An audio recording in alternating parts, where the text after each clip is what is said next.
So we've put these up here. It's only to when you've already heated the handle, and this way you can get the angles to the handle like it's shown in the diagram here.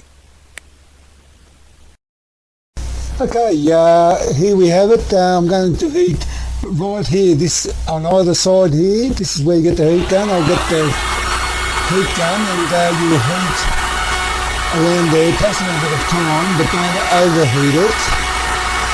See that now? I'm going to put it into the device here, and this is heated.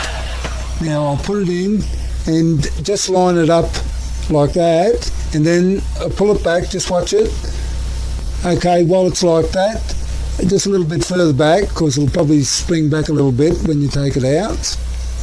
So this is about ready. It's still a bit pliable, and while it's like that, the diagram that I had with the settings, if you've made one like that, adjust it according to those settings. And well, that's about it.